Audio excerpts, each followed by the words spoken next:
So, again, please don't buy in. Well, I know you won't buy into the bullshit that this is about Trump's attempt to keep the murderers and crazy people out of Los Angeles, because Los Angeles is burning, and it would have burned to the ground if I hadn't put the Marines there. Have you seen pictures of the Marines that went there? They're sleeping on fucking floor someplace. This is Trump's little pig show. This is how he shows his piggishness. This bloated fucker. This is the game he plays.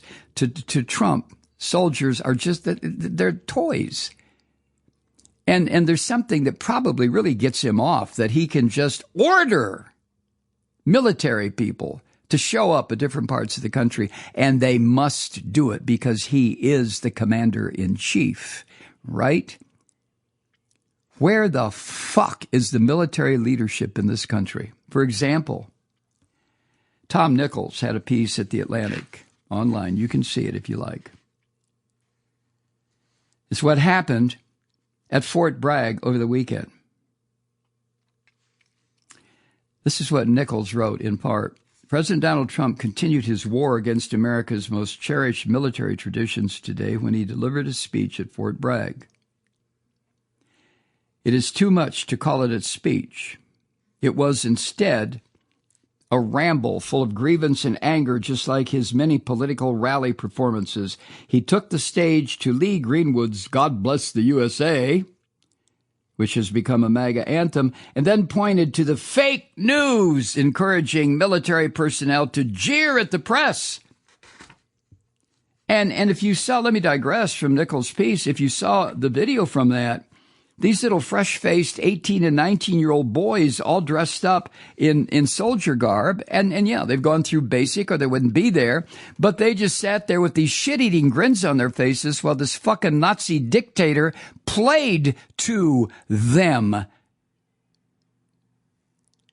I think I made a mistake in thinking that the military would be the last bastion of defense of this democracy. I may have made a big fucking mistake. Tom Nichols goes on. Trump mocked former President Joe Biden and attacked various other political rivals. He elicited cheers from the crowd by announcing that he would rename U.S. bases, or rename them, after Confederate traitors. He repeated his hallucinatory narrative about the invasion of America by foreign criminals and lunatics. He referred to 2024 as the, quote, election of a president who loves you, end quote, to a scatter of cheers and applause. And then he attacked the governor of California and the mayor of Los Angeles, again presiding over jeers at elected officials of the United States. I mean, think about it. Let me pause. I'm going to share some more Tom Nichols' piece with you, but think about this. These are soldiers who took an oath from the moment they fucking got into the military. And they're being led in this particular moment I'm sharing with you by a Nazi fucker who doesn't care anything about them, about the institution of the U.S. military, about the Constitution, nothing. He is a filthy son of a bitch who will defecate on the Constitution if it meant it would put money in his pocket. And he would do it at high noon with ABC, CBS, and NBC filming it. That's how corrupt this bastard is. But there he is dissing a governor, a mayor, a former president, while these fresh-faced little bastards, some of them sitting behind him in their little maroon berets, cheering and laughing and grinning. What in the fuck has happened to the military in this country? Is it because they have been so brutalized by a series of administrations, Korea, Vietnam, Afghanistan, Iraq, Central America, that they just don't give a fuck anymore? I'm going to put on a uniform, go through training, and I'll be able to carry a high-powered rifle, and I can shoot people. Is that what it's come down to?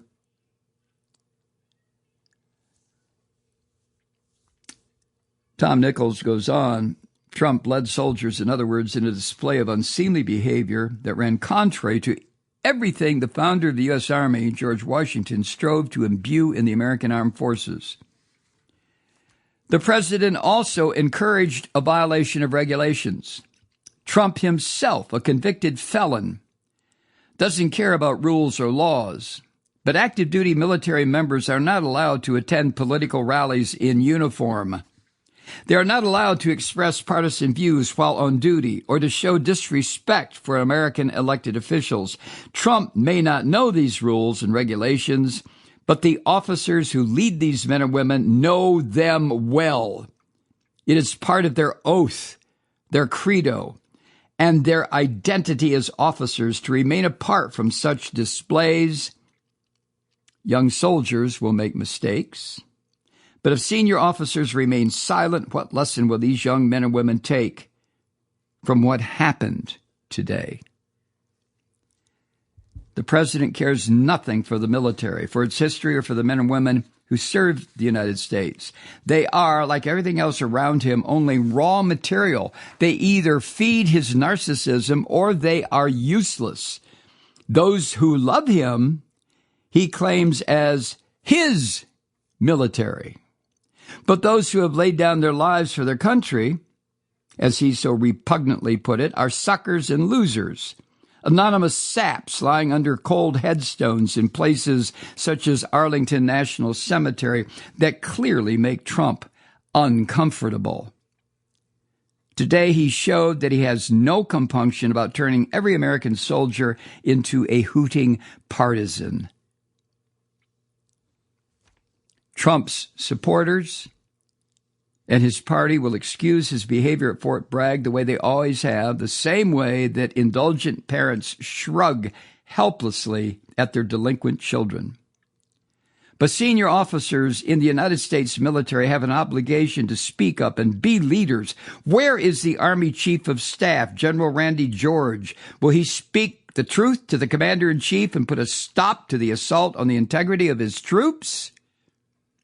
Where is the commander of the airborne troops, Lieutenant General Gregory Anderson, or even Colonel Chad Mixon, the base commander? Where are they? Yeah. Hi, Truth Seekers. Mike Malloy here. You know, the Progressive Voices Network brings you commercial-free commentary from today's leading progressive radio hosts and pundits, like me, Mike Malloy, 24 hours a day.